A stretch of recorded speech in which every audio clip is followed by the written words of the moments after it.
Hello दोस्तों, नमस्कार। स्वागत है आपका आपके अपने परिवार एम के अध्ययन पर। आशा करता हूँ आप सब अच्छे होंगे। तो इस वीडियो में हम सभी वेद के बारे में जानेंगे। तो आइए शुरू करते हैं।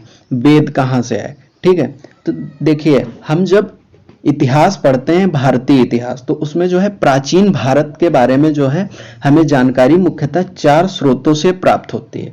तो उसमें सबसे पहला स्रोत है हमारा धर्म ग्रंथ, दूसरा है ऐतिहासिक ग्रंथ, तीसरा है विदेशियों का विवरण और चौथा है पुरातत्व संबंधी साक्ष्य। तो इसमें जो हमारा सबसे पहला स्रोत है धर्म ग्रंथ, ठीक है, तो उसमें सबसे पुराना ग्रंथ है हमारा, सबसे प्राचीनतम ग्रंथ यानी कि सबसे पहला ग्रंथ वो है वेद। ठीक है, तो आइए इन्हीं वेद के बारे में हम जानते हैं। ठीक है, तो आइए शुरू करते हैं। हमारा सबसे पहला पॉइंट है वेद है क्या? वेद जो है महर्षि कृष्ण द्वैपायन वेदव्यास जी के द्वारा संकलित किए गए हैं। ठीक है, ये एक संकलन है वेद। ठीक है, और दूसरा पॉइंट है हमारा वेद भारत के सबसे प्राचीन धर्म ग्रंथ है। जैसा कि मैंने पहले ही बताया, ये सबसे पुराने, सबसे प्राचीन जो है जितने भी धर्म के ग्रंथ हैं उनमें यह है सबसे प्राचीन है, पुराना। वेद कितने हैं? वेद है मुख्यतः 4। सबसे पहला है ऋग्वेद, दूसरा है यजुर्वेद, तीसरा है सामवेद और चौथा अथर्ववेद। और इसमें भी ऋग्वेद सबसे पुराना है। ठीक है, वेदों को भली भांति समझने के लिए मुख्यतः 6 वेदांगों की रचना हुई है।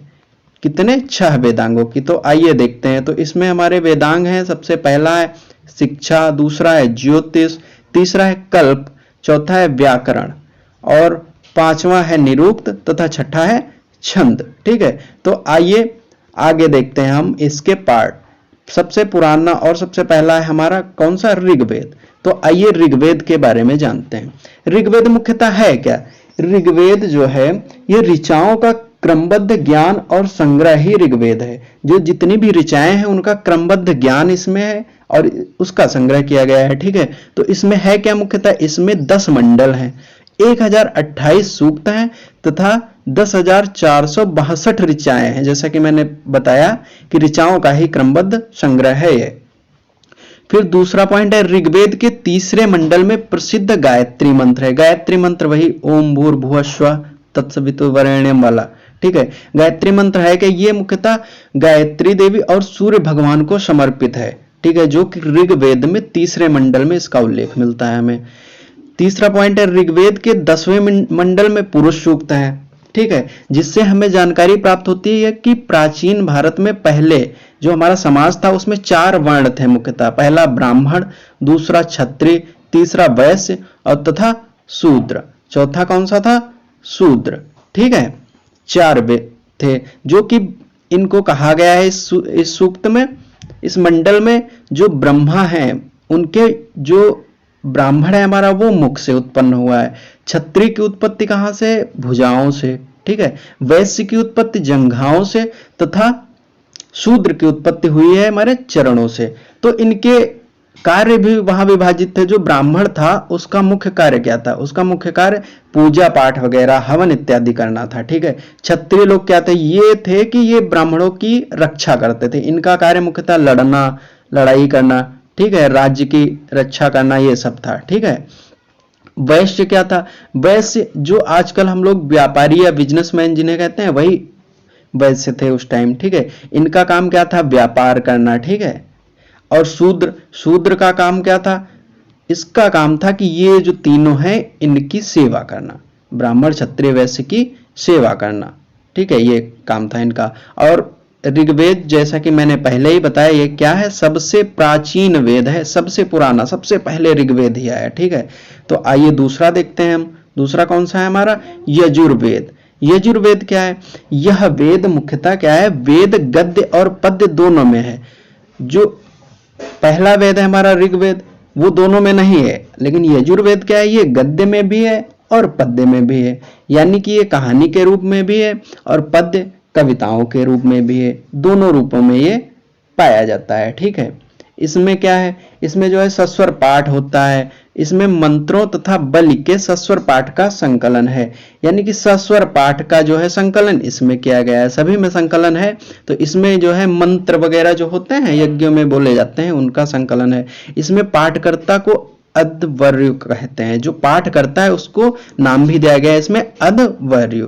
ठीक है, तीसरा आइए देखते हैं हम हमारा सामवेद। सामवेद क्या है, इस वेद में गाई जाने वाली ऋचाओं का संकलन है, जो ऋचाएं गाई जाती हैं सारी ऋचाएं उन्हीं का संकलन है, यानी कि ये गायन से संबंधित है मुख्य रूप से। ठीक है, गायन इसमें गीत वगैरह। ठीक है, इसीलिए इसको भारतीय संगीत का जनक भी कहते हैं। ठीक है, दूसरा है हमें इसमें पाठकर्ता को क्या कहते हैं, उसमें अध्वर्यु कहते हैं, इसमें उदात्र कहते हैं, और इसे भारतीय संगीत का जनक भी कहा गया है, यानी कि भारतीय संगीत सामवेद से ही आया है।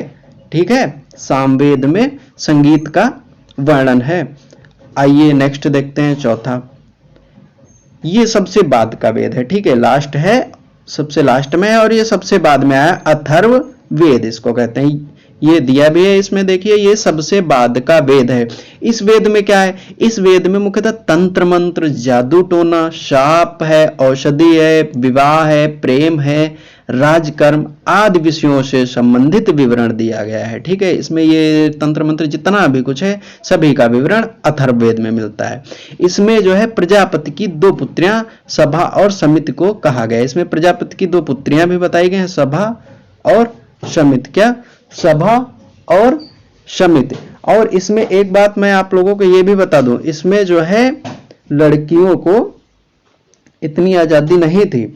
ठीक है, इसमें ये जो है अथर्ववेद कन्याओं के जन्म की निंदा भी करता है। क्या है, ये कन्याओं के जन्म की निंदा भी करता है। और वेदों को समझने के लिए मैंने बता ही दिया, शिक्षा, ज्योतिष, कल्प, व्याकरण, निरुक्त तथा छंद, ये सारे जो है दिए गए हैं। ठीक है, और ऐसी कथाओं का क्रमबद्ध विवरण पुराणों में भी मिलता है। ठीक है, इसके रचयिता लोमवर्ष तथा इनके पुत्र उग्रश्रवा माने गए हैं, जिनकी संख्या 18 है, जो कि हम आगे नेक्स्ट वीडियो में डिस्कस करेंगे। तो ये वीडियो आप लोगों को पसंद आई हो, ठीक है, आप लोगों को जो है हेल्पफुल लगती हो ये जानकारी, तो इसी प्रकार की इतिहास से संबंधित सारे जनरल नॉलेज, जीके वगैरह से संबंधित डेली वीडियो पाने के लिए आप हमारे चैनल को सब्सक्राइब कर लें, लाइक कर लें और हाँ, कमेंट करना ना भूलें। बहुत बहुत धन्यवाद।